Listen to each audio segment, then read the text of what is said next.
In this video, I will show you how to add weight to products in Shopify. First, log in to your Shopify admin dashboard. Then go to the Products section from the left-hand menu. Now open the product you want to edit.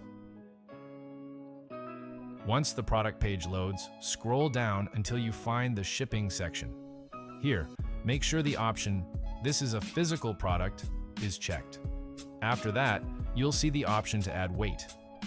Choose your preferred unit, such as grams, kilograms, or pounds, and then enter the weight, for example, 4 grams. Once done, click on Save, and the weight will be added to your product.